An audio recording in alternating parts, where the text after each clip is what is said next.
Erev Tov in Israel, Boker Tov on the west coast of the United States, and Brochim Habayim to everybody else throughout the world who is tuning in today on a very special occasion.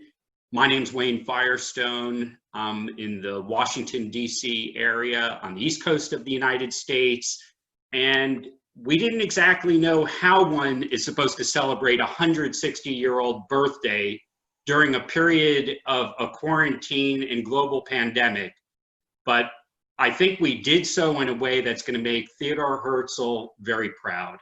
Indeed, we started a very exciting week with the America-Israel Friendship League celebrating with other friends of Israel around the world for Yom Ha'atzmaut earlier in the week, when we broadcast a symphony and orchestra from the Israel Opera and the Renana Symphonette, and it heard from the incredible heritage and culture of modern Israel and the history of Israel, and shared that with over 42,000 listeners and viewers from around the world. So today we're continuing in that celebratory mode. We don't have 160 candles. It's probably not a good thing during a period of quarantine to even try anything like that. No pyrotechnics, I promise. But what we do have is an intimate conversation that will look at the legacy and really the spirit of Herzl and how it is breathing alive in so many different ways, from the Shuk in Yerushalayim all the way to Chicago, where young school children learn about the legacy of Theodor Herzl. So we're joined by some special guests, and we're really privileged to take part and listen in on an intimate conversation between Aliza, Lavie, the chairperson of the Herzl Center today, and our good friend at the America-Israel Friendship League and the head of our think tank, Gal Kalev.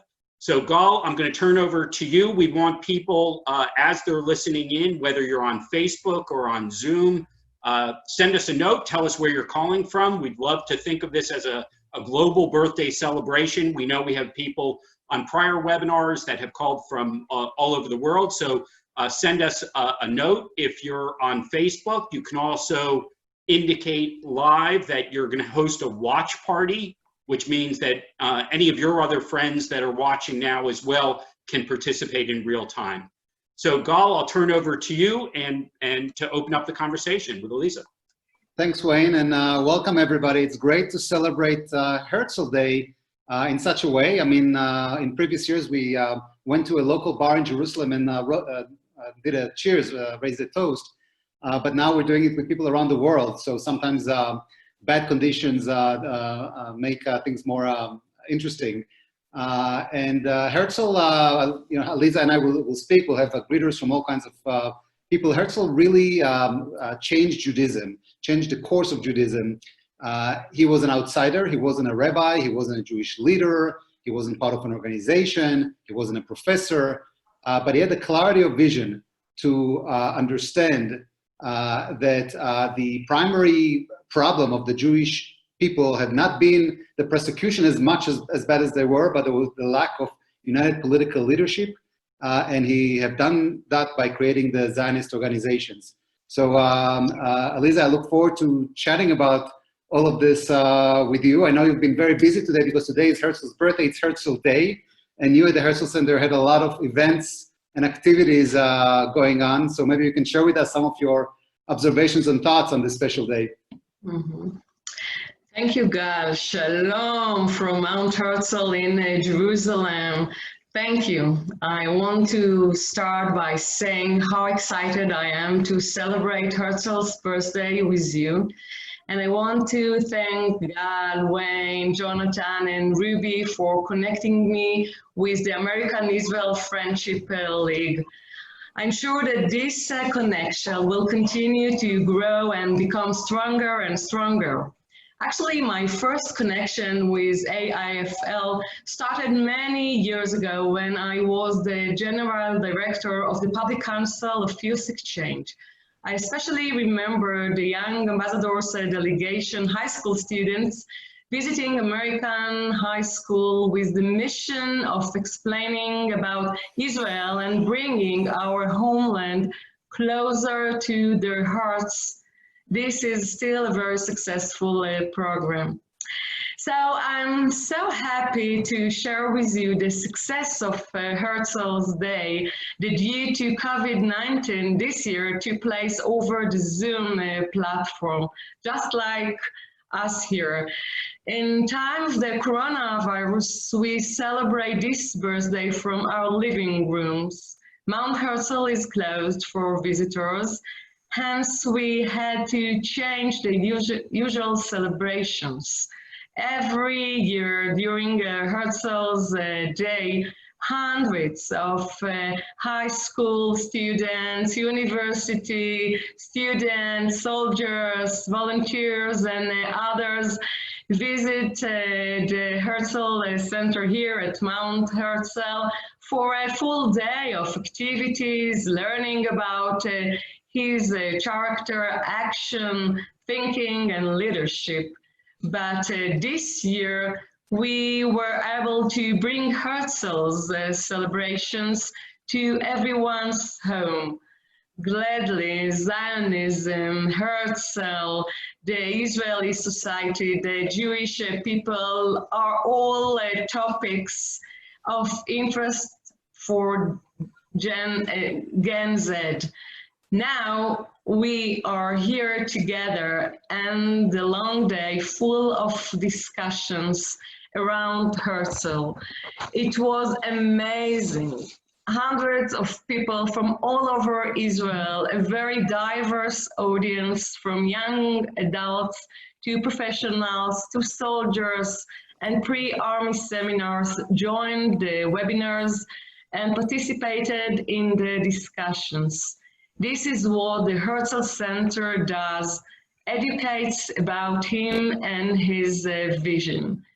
So today, like in the past, not everybody agrees with Herzl.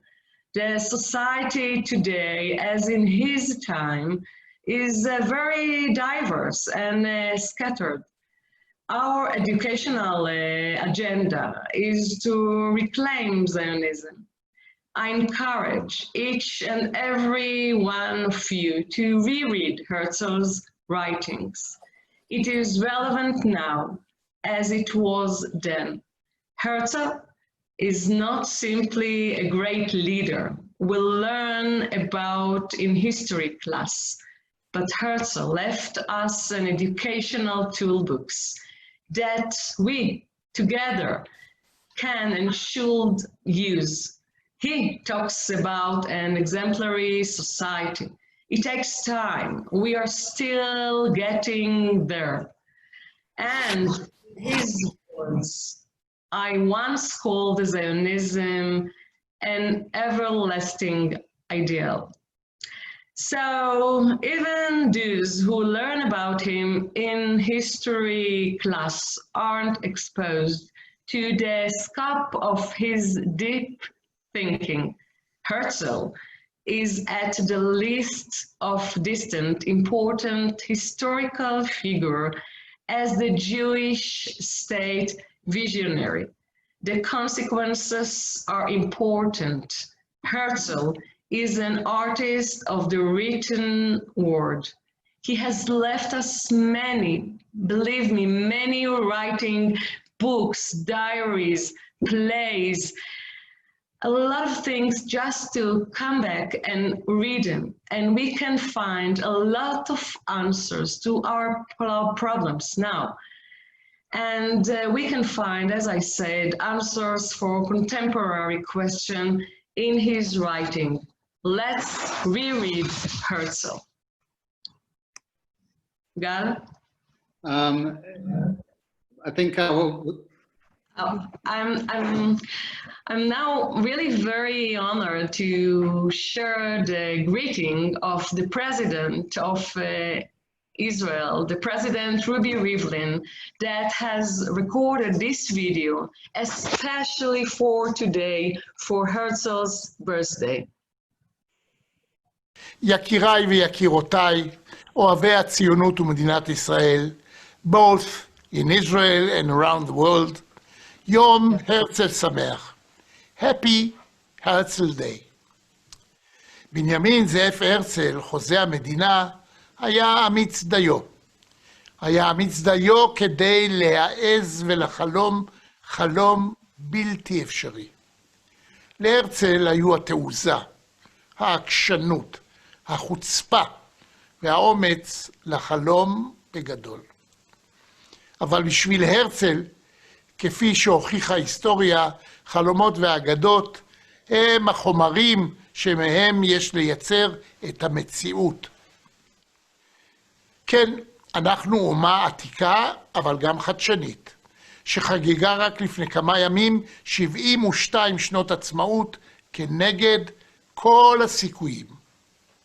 ואנחנו, תלמידיו של הרצל, יודעים לומר שאין דבר כזה בלתי אפשרי. אנחנו חיים בתוך מדינה שהיא ההגדרה של הבלתי אפשרי, ומממשים חזון שרבים מיהרו להכתיר כבלתי אפשרי. אנחנו חמושים באמונה נחרצת שעם רצון ועם חזון אפשר להפוך את המדבר לארץ פורחת, ואת המדינה הקטנה לאומת סטארט-אפ. לפעמים נדמה שחילוקי הדעות בינינו, שהפערים בין הקבוצות והשבטים שמרכיבים את החברה הישראלית הם גדולים מדי. כן, שהמתח בין זהותה היהודית של מדינת היהודים לזו הדמוקרטית הוא קשה מדי. אבל לא לנו רפיון הידיים. אנחנו נמשיך לבנות את מדינת ישראל יהודית ודמוקרטית, דמוקרטית ויהודית בדיבור אחד. מדינה שמורכבת מבני עדות שונות, מחילונים, דתיים וחרדים, מיהודים ומערבים, כי אין לנו ארץ אחרת ואין לנו עם אחר.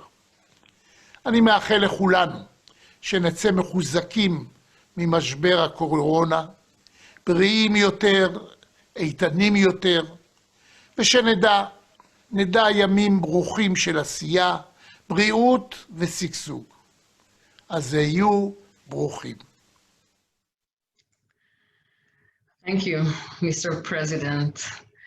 Gal, Herzl said in his speech at the first Zionist conference that Zionism is a return to Judaism.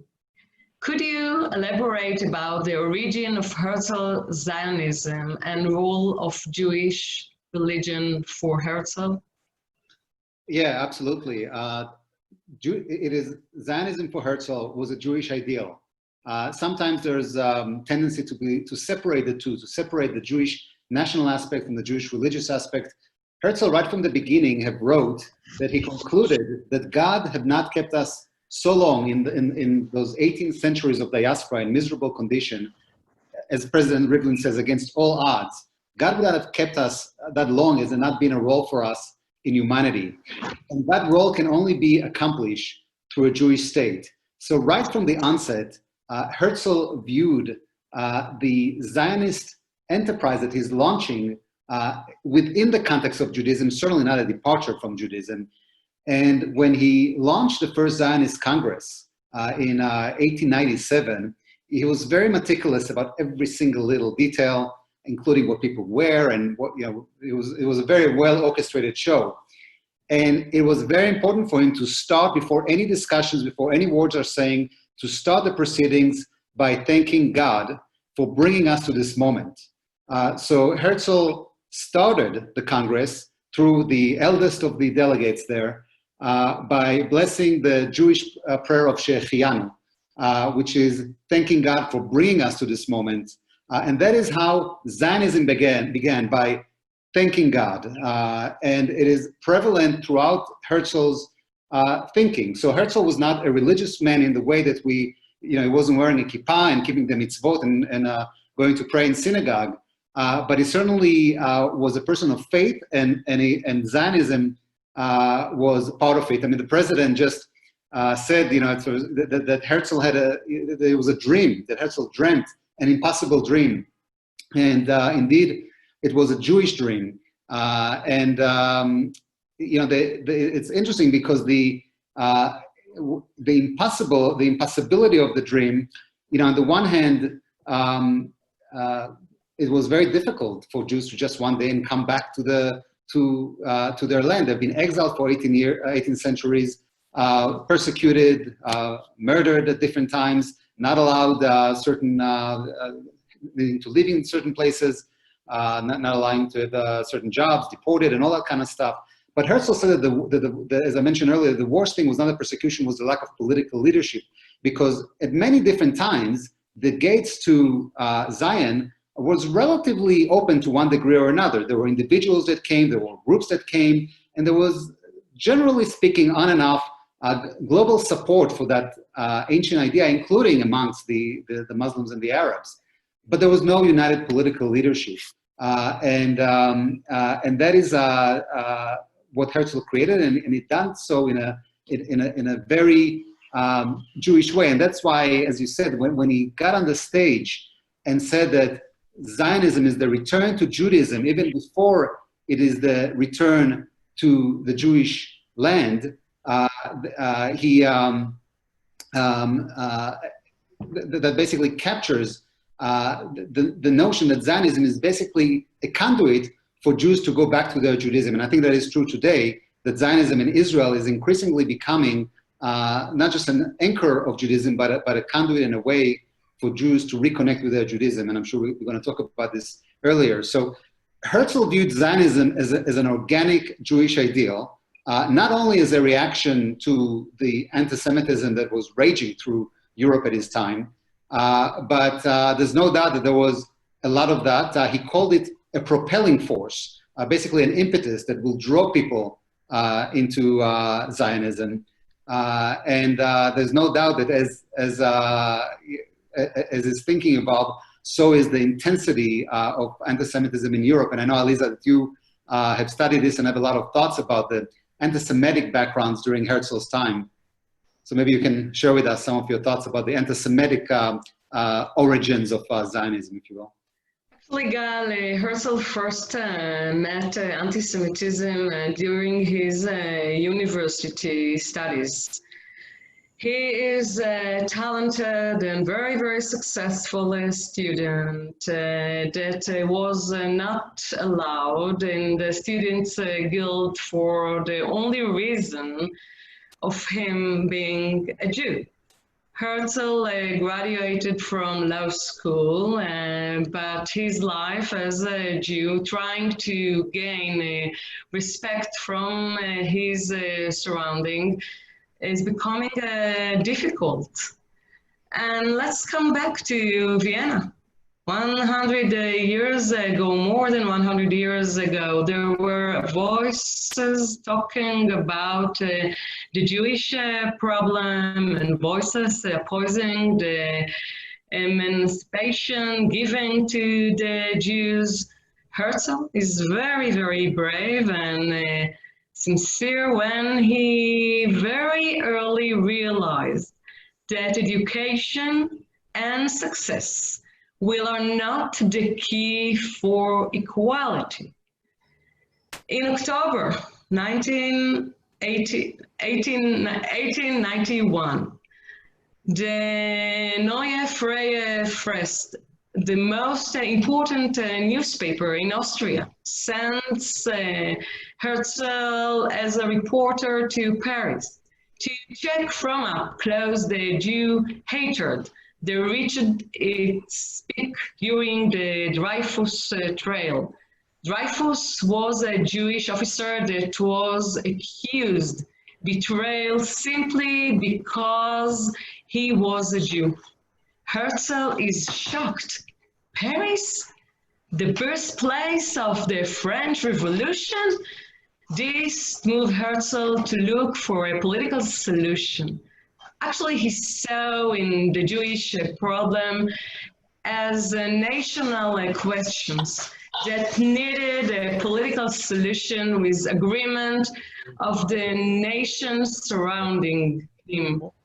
For him, even when others seeked other solutions such as assimilation, mixed marriage and immigration, the social anti-Semitism, and its economic and cultural consequences will continue. But that's, we're talking 120 years ago. But now, Gal, let's be honest. What do you think is Herzl's view of anti-Semitism relevant today? Corona's Day, we see what is going on around the world and around the Jewish world. And we see the statistics, and we see the things that surround our brothers and sisters that live not here in Israel. What do you think about this? Yeah, I think that even more broadly, we can apply Herzl. Herzl drew a conclusion that the opposition to Judaism, as he called it in Europe, is permanent. It's not a passing phenomenon. The Jew hatred has been existing for many centuries. Anti-Semitism is basically the term that was used for that form of Jew hatred during Herzl's time. But earlier in the Middle Ages and before that, when Europe was religious, it was manifested through religious terms and currencies. So Herzl looked at anti-Semitism and saw that when Europe was religious, it was the Jews using the blood of Christian children to make Passover matzahs. It was, the Jews killing Jesus. Then in Herzl's times, when Europeans became secular, a lot of people thought that this is it. There is no more Jew hatred. Nobody expected the anti-Semitic movement to rise and to redirect and refunnel that age-old opposition to Judaism and hatred towards the Jewish nation and the Jewish traits and the Jewish success. So Herzl understood that, and he also understood that there's nothing that the Jews can do to dodge it. I mean, this is not then and not now. So when you ask about how is it relevant today, we have to understand that there is certain things that maybe there's certain criticism and input and things like that, but there's also applying Herzl's conclusions that there's an element of opposition to Judaism that is unchangeable, and to use today's term, that we need to resort more to conflict management and to some end of history hope that the opposition to Judaism and hatred to Judaism will completely disappear. There was a very interesting debate at his time that's relevant to today about where to draw the line within anti-Semitism, because there were anti-Semites, we can call them anti-Semites light, that they said, well, we just want to reform the Jews. We have nothing against the Jews. Some of my best friends are Jews. And indeed, Herzl had friends that were anti-Semites. So he inserted himself into this sort of debate of where is that line between, understanding certain frustration that the Jews are taking, European jobs and things like that, and outright negation. And we can certainly apply it to today. The debate certainly exists. There is that line exists today. There is certainly criticism of Israel needs to be protected, but there's also outright negation of Israel, of the Jewish state right to defend itself, of Israel's right to exist, that we're getting from the same sources of opposition that Herzl experienced. And we have with us here today, actually one of the defenders of the Jewish state in that arena against those who have been critical of Israel, Ambassador Dore. Ambassador, you with us? You are unmuted by host. Okay. Shalom, Dore, מה שלומך?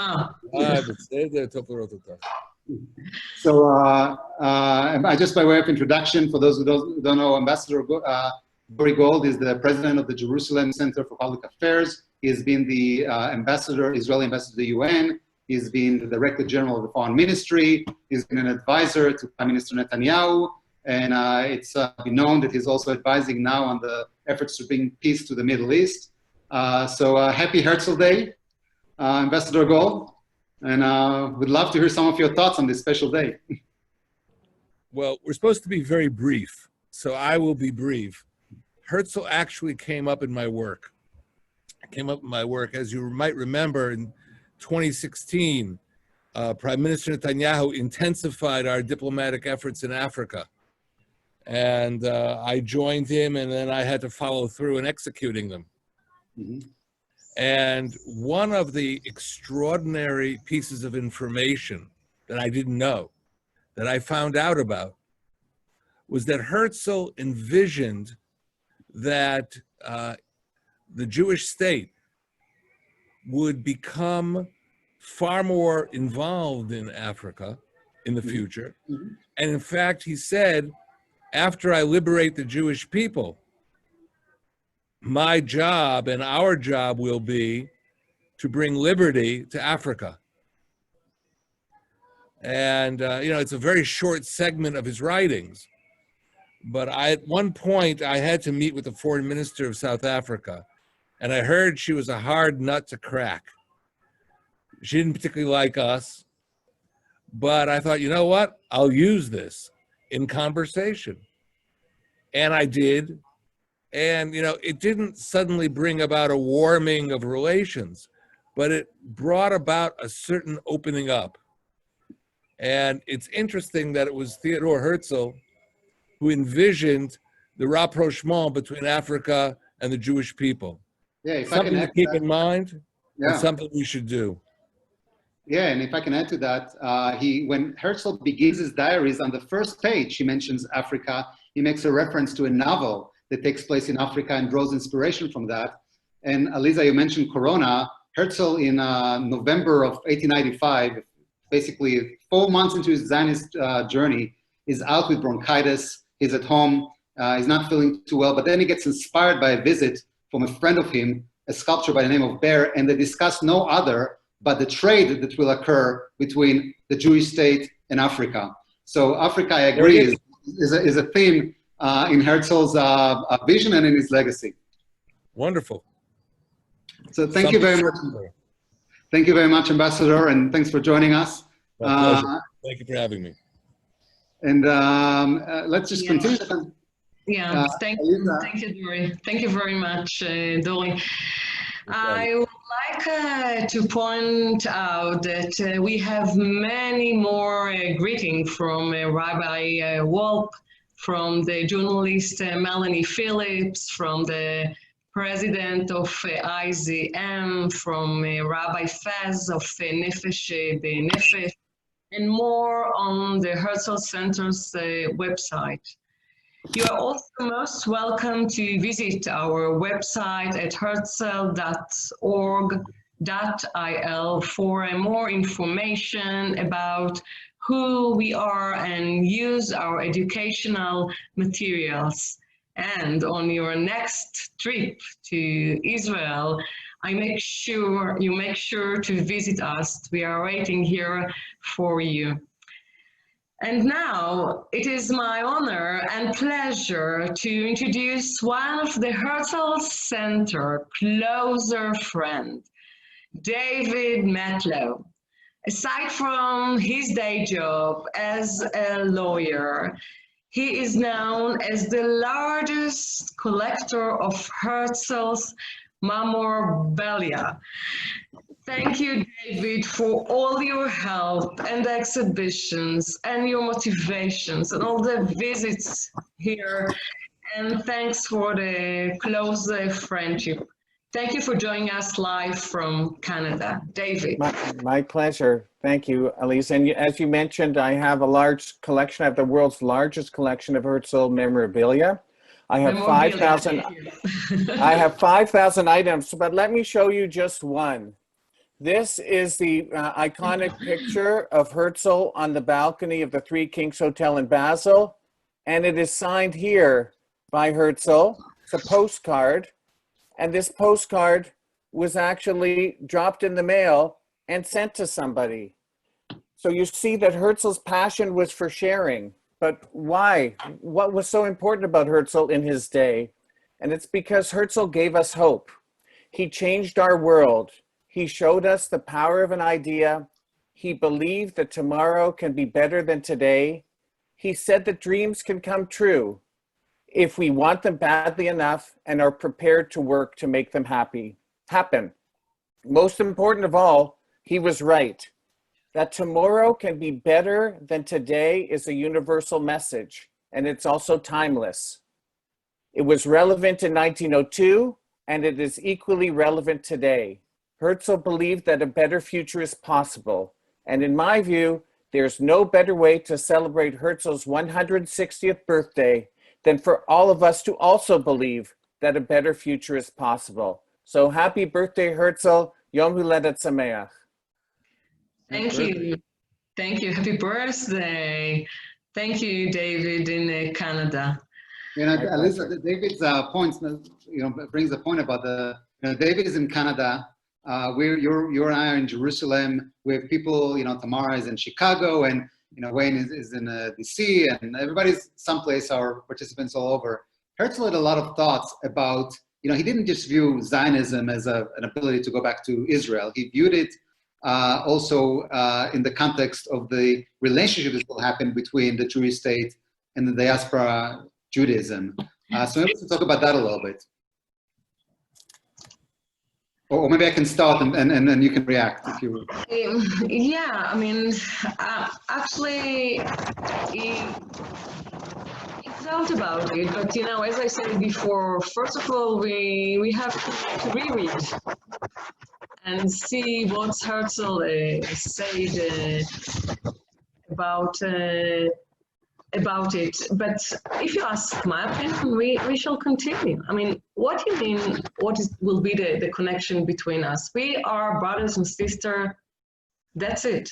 First of all, especially we see now during the Corona time that things happened in the States, in the communities, in other places.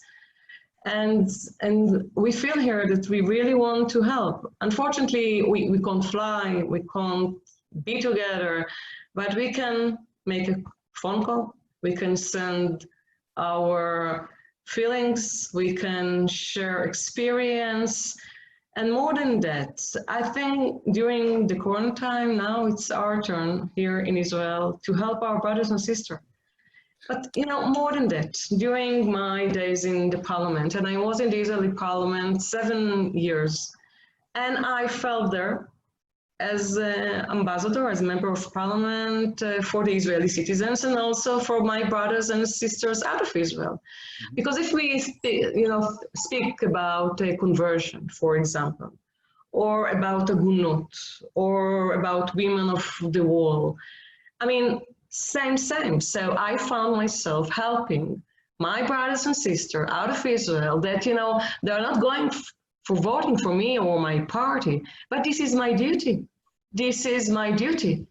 So it's not only a theoretical situation, what we have to do. I think everybody here and out of Israel needs to think about his ability to help. If you are a teacher and you do this or you do that, you are in the parliament or other places, everybody can help. Even, sometimes you sit and see the Facebook and see something against Israel. You can sit down and write and be pro-Israel. Everybody now in these days in the new media can help. So yes, we are one nation and we have to work very hard to be united. Absolutely, and I think this is exactly the vision of Herzl. Herzl, right at the beginning, when Herzl wrote the Jewish state, he published it on, the Jewish state was the brochure, the document that basically launched the Zionist movement, that shocked the world, that he introduced the notion, even before the movement started, the idea of Zionism. And it was published on February 14, 1996. So, great Valentine's Day present to the Jewish nation, if you will. A few days after that, in the first public appearance, he meets with enthused students from Vienna, and he tells them, along the lines of what you said, Aliza, that we may not be able, all of us, to get to Zion, but in this case, we would aspire to the Zion that is within our hearts. So Herzl completely understood and legitimized, obviously, the idea that there will be active and flourishing communities of Jews outside of Israel. And I think his vision is coming true more and more today in the last few years, and certainly in the last month, that Israel is being more and more a conduit for people to connect to their Judaism. It's easier to connect to the Zion that is within your heart now that we have Zoom, now that we have a global mentality, a cloud mentality. I've looked at what the America-Israel Friendship League is doing, Wayne, and your colleagues, Jonathan and Ruby and others. Every week they're bringing Israel into the living rooms of Americans and people from outside of America. So they had a Israeli cuisine night where people from their kitchens connected to Israel, and many Jews connected to their Judaism through Israeli chef. Along those lines, one of the things that has happened during this period is this conversation has really turned into a global conversation, as you're saying. So we didn't know there was such a thing as a falafel waffle until we asked a Chicago-based chef to create a food that was inspired by Israel. Needless to say, the inspirations come from lots of different places, and by opening up this conversation into a global conversation, it really has created some interesting questions, including the one that just came from online for you, Gal, I think, and the question is about something that maybe Aliza knows as well. Aliza, you mentioned the writings of Herzl that have inspired people around the world. There was a question of whether any of Herzl's plays have been translated into English, and if there's an opportunity to learn about some of maybe the messages embedded of social importance in his early writings. I would like to share with you that actually in Israel it's flourishing time of Herzl. Two big publishers want to translate Herzl's books that I didn't read because they're written in Germany. And here in our museum, we have plenty of Herzl's books and I mean articles that he used to. By the way, I mean the books in his room are in 8 languages. Herzl wrote and write 8 languages, but Hebrew he didn't know, and he didn't, think that people will come back to speak Hebrew. But when we speak, about Zionism and about Herzl books, what I feel that in these days, with the younger generation, they are very, very thirsty to study and to become familiar with Herzl. And actually here in Herzl Center, we prepare for them a Zionist toolbox together with small notes of Herzl, because we found out that they really use it. If we can, see officers in the army that speak with their soldiers or teachers, or in the pre-seminars, etc., etc. So we are really pleased to see the young generation, the Z generation, and with their discussion with Zionism and Herzl. And Aliza, if I can just add to that, into the question that when, you said earlier that we should go back to Herzl and read his original writing. So I'm very happy, Wayne, that the viewer have asked that question. There are plays that have been translated. I believe the Jewish Virtual Library online has perhaps a bunch of them. But you're right that the majority of Herzl, that a lot of Herzl's writing, including his early letters, are still only available in German. Some of them are not even or in Hebrew. Available. They're in an archive. There's a big Herzl archive in the Zionist archive. That some of that has not been made public yet. But this relates, I think.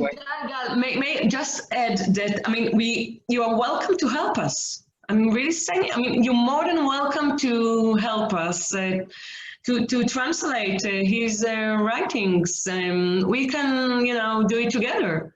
That sounds like a great project. David Matlow, I think, has the answer to the question. David, are you off mute? Yeah, definitely the New Ghetto is available in English, and that's probably the most resonating of his plays. So the New Ghetto, talking about anti-Semitism, written in 1894 before the Dreyfus trial. Solon of Lydia, another play of his, is written in English. So there are a number of his plays that are translated into English. All right, next year at the theater with new productions of the Herzl original plays. Great idea. And there have been productions. There have been productions, and Aliza, to your point, there's been both of Herzl's plays and plays about Herzl, like one that was staged in New York last year. Yeah.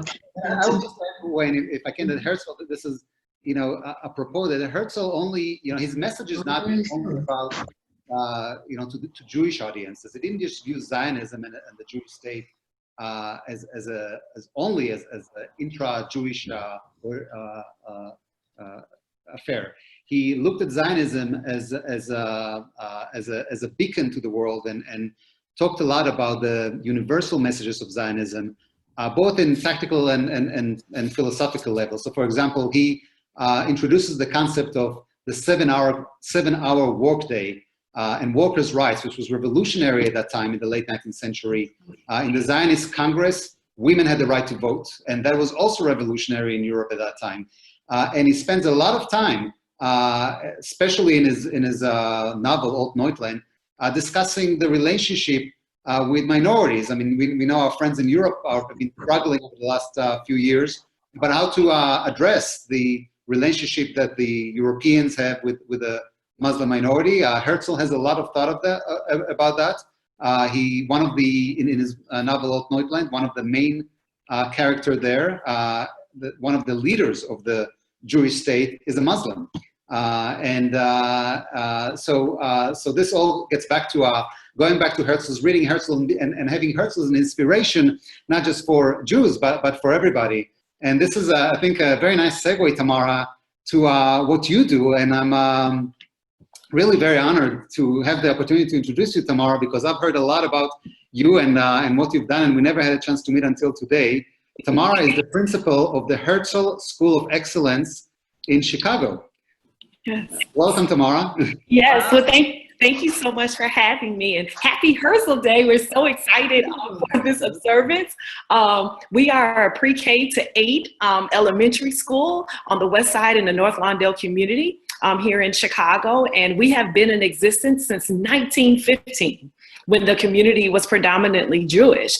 And we want to continue to instill upon the advocacy and leadership of Theodor T. Herzl. And we're so happy that David found us during his research and his studies of all things Herzl, in which we were the first public school here in the United States of America that was named after Theodor Herzl. So we're extremely honored to continue his tradition of advocacy and leadership, even within our students. We are a community school in which generations of families have graduated from our school. So whether when our school was a middle school or an elementary school, it was once even a junior college, we have a plethora, we have a huge alumni association that include various ethnicities. So it's important for us to continue those traditions and legacies of excellence. It's important for our students to learn about Theodor Herzl, in which David has been a huge partner in helping us do that. All of our graduates from Herzl, we spend actually a quarter or a semester learning more about Theodor Herzl and his history and his legacy, and how it's important for us as Herzl members to continue to be advocates within our communities, to continue to stand up for social justice, to continue to radiate integrity and decency. That's within our own Herzl doctrine, and we're so fortunate enough to continue to do that with David and various other organizations here in Chicago too. So. Tamara, it was great to meet when we talked last week. There was a question that came up about the connection with the school and Herzl's connection to Martin Luther King. That yes. A lot of people know about. Could you just maybe share something? Sure. During that summer in 1966, during Dr. King's visit to Chicago, he actually decided to rent an apartment in the North Lawndale community, literally around the corner from the school, in which he lived in that apartment just to highlight what the effects of poverty have done to communities of color. And because Dr. King, of course, believed in dreams and believed in the aspirations for how we can, as you noted, triumph against all odds, no matter what's going on, right? No matter what your four walls look like, no matter what your lawn looks like, no matter what history of education your parents have achieved, that even within our dreams, we can still actualize all of those. So with Dr. Keaton coming to that community and speaking through various, living in the community, but also speaking to various organizations and sites throughout the community, the connection is just obvious, that they were both leaders of their communities and making sure that our generations continue to flourish and to give back and to be actual active participants in improving our community and our world. And you know, Tamara, Dr. King was a defender of Zionism. He said famously that there is no such thing as anti-Zionism, there's also only anti-Semitism. That's right. Absolutely. Wow. That's right. Tamara, you are amazing. Oh. Unbelievable. You inspire us. I mean, when are you going to come to Jerusalem to visit us? Yes, we are trying. We would love to do that. We would love to bring some of our middle school students and our teachers.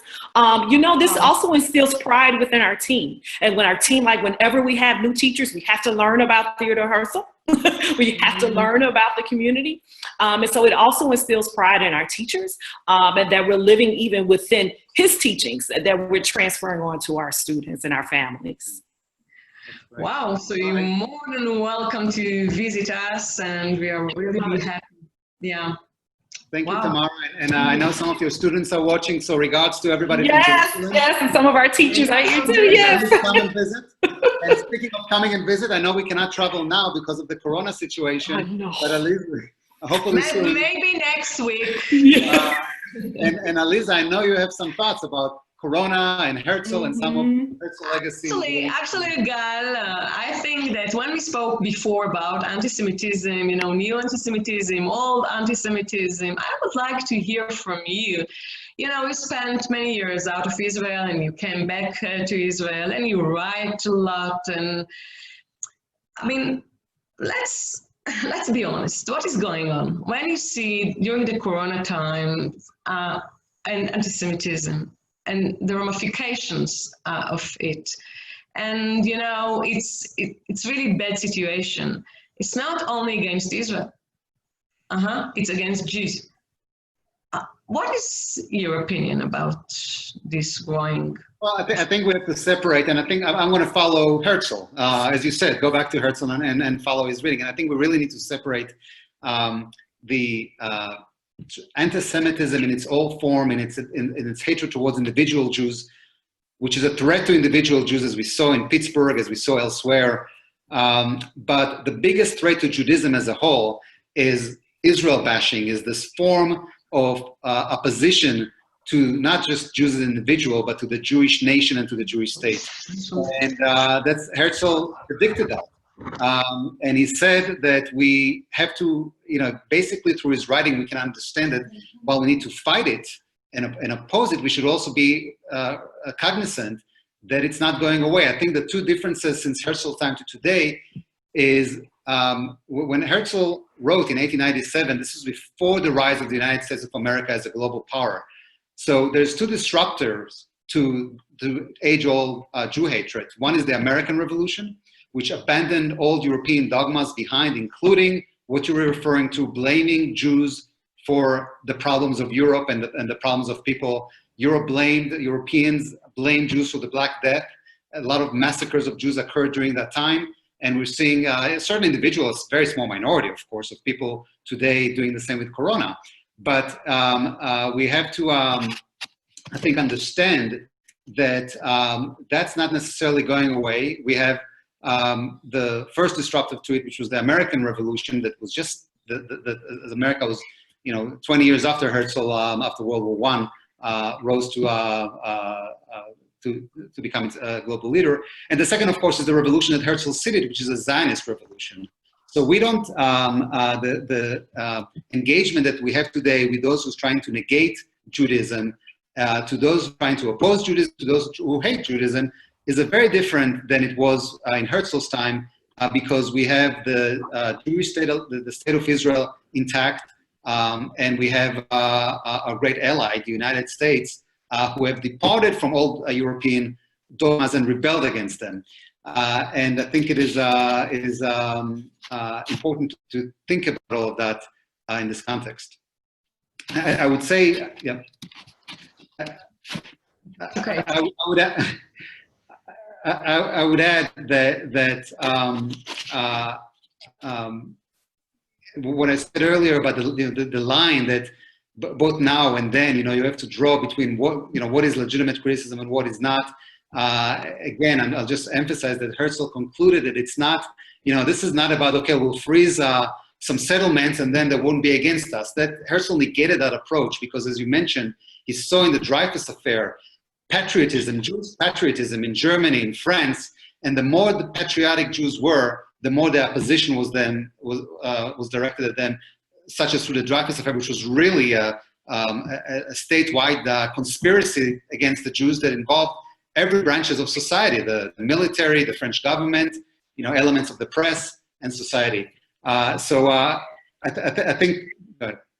No, but Herzl thought that if the Jewish people will have a state, so the anti-Semitism will disappear. That's what he wrote. That's what he thought. I think it was a little bit more nuanced than that. But when people ask me that, I said still, half of the Jewish people, more than half of the Jewish people, are not here with us, here in Jerusalem, in Israel. So, and I don't think that this is the discussion. And as I said before, we are all part of one people. And I mean, the Jews out of Israel are important to us, and I welcome everyone to visit Israel. And more than that, I work very, very hard to keep Israel the house of all the Jewish people. It's not easy. Yeah. It's really not easy because, we see that in Israel, unfortunately, in the last year and a half, we don't have a government from the reason that we have a lot of issues in between us, the Israeli, and the ramifications, Well, Herzl was an astute observer of French politics and understood the limits of democracy. But, Herzl's one of the successor of Herzl in the World Zionist Organization and in the Jewish agencies. These are the two organizations that you work very closely with. And I believe we have a greeting from Bougie Herzog, yes, who is the successor of Herzl on that arm, as the head of the agency that Herzl used to head 120 or 30 years ago. Yeah, and he's really great friends of us. Yitzhak Herzog, also known as Bougie Herzog, and he's the chairman of the Jewish Agency for Israel. So, greeting by Bougie, recorded. Herzl is the greatest prophet of modern day of humanity because he foresaw the creation of the State of Israel exactly to the year, because he understood the need and the right of the Jewish people for self-determination and independence as a given natural right in international law and in humanity. And because he was there before everybody else, awakening the Jewish people, coming as a prophet and actually deriving deeply from Jewish roots and the Bible. So let's commemorate Herzl and be proud of it. Gal, I just want to, just had an interesting question in real time that came from Hussein in Saudi Arabia, who extended greetings for a Yom Huledet Sameach to Herzl, which is wonderful to hear. And the question, which I'd love to hear from both Gal and Aliza reflect on, Herzl was fighting anti-Semitism in the context of Europe, and we've learned a lot from that, both here in the United States. But the question that Hussein asked was whether Herzl's efforts also create things that we can learn about for confronting anti-Semitism in the greater Middle East today as well, where we've learned that we can gain allies and gain friends. It's not easy. It took time in the United States. Is there anything that we've learned that could be applied for fighting anti-Semitism in the Middle East? Absolutely. I think Herzl addressed it heads on, and I think this is a great question, because Herzl understood and he addressed it, and he said that the Jewish state will exist not because of charity and not because of pity and not because of historical justice, which he strongly felt that there was, but the Jewish state will exist because it will be the necessity of the world. The world will need the Jewish state. It will be in their interest. And by understanding all the good that Israel gives to humanity, the Jewish state, that's a term that Herzl used, gives to humanity and gives to humanity, then that will lessen the prejudice, that would lessen the hatred. People will recognize that, you know, the Jews are not our enemies. We should be friends with them, and we shouldn't envy them as Europeans did during Herzl's time. We should partner them. We should not try to beat them. We should join them. And I think we are seeing this today in the Middle East very broadly. Hussein, I think we're seeing that in your country. And I think this is a very powerful Herzlianic answer to the fight against anti-Semitism and negation of Israel and Jews, is an invitation to join us and be a partner with us with all the wonderful things that are coming out of Israel. And there's a lot of wonderful things, from turning air into water, addressing famine, from medical innovations, from social innovations. I mean, heck, we had like somebody in Iran now saying, one of the clergy, that if Israel develops a cure to corona, they will use that. Same with one of the leaders to the BDS. So I think that's absolutely the case that Herzl addressed. Aliza, you want to add to this? No, you know, in this time, Corona times, I see the Arab in Israel, especially here in Jerusalem. You know, we are working together in hospitals and help to each other, and there is no difference. And even with the Palestinian, you know, we help them. You know what? Even with Gaza, we help them. Corona hit everyone, old people, young people, Jews, Arabs, Muslim, Christian. I think that we had an opportunity to sit down and think about the world, about ourselves, about peace. And maybe we'll take a lesson from this period. And I would like to add that yesterday, on May the 3rd, was Golda Meir's birthday.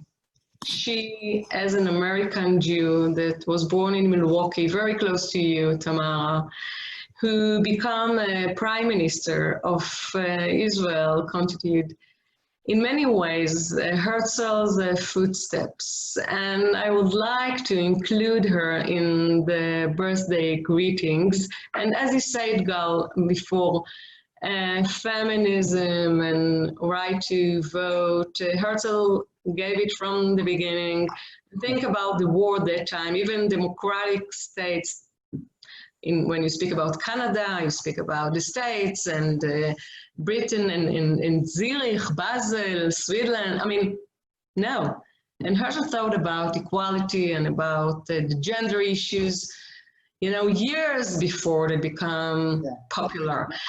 I would add, Aliza, if I may, that since you mentioned Corona, you know, the Corona time, somebody else mentioned, is a time for reflection and to understand what was behind, you know, may not be in the future. What do you want to bring? And Herzl continuously gave a lot of thoughts about old frameworks that exist in the past, in Europe in his case, that may or may not come to Israel. He compared himself to Moses, and not the process to Moses. And he says, well, I will bring certain flesh pots of Europe back. For example, the opera. I was an avid fan of the opera. But he would sit at the opera. He was inspired for his Zionist idea in the opera. And I know, Wayne, we've done last week, broadcast the opera from Israel into the homes of 42,000 people in America and around the world. He just looked at the people and says, well, what's going on here? People are sitting uncomfortable for hours and hours. They're, you know, they cannot move. They cannot even cough. why are we doing this? Maybe there's a better way of doing this, and maybe Wayne, you provided the answer to Herzl by zooming it out. But Herzl, I think, encourages all of us, as the president say, to dream the impossible, not to be a hostage to prejudice and to framework, to exit our own Egypt, if you will, and to just be better human beings. So, Gal, I think that's the perfect segue. We're going to celebrate 2 birthdays today to 2 amazing people. Theodor Herzl. I guess we can't say until 120. It doesn't make any sense, right? Until infinity. Aliza mentioned that Zionism is an infinite ideal. I love it. Ideal. So, until infinity. Happy birthday, Yom Huledet Sameach. From Chicago to the Shuk. I'll put my own wine too. Thank you, and come to visit Israeli us. wine, I have to say. When the skies will be open again, come visit us here in Jerusalem. We're more than happy to host you here and continue the discussion. L'chaim, happy Herzl Day. Thanks everybody for joining us. Thanks Thank you everyone. very much. Mala, Wayne, everybody. Bye-bye.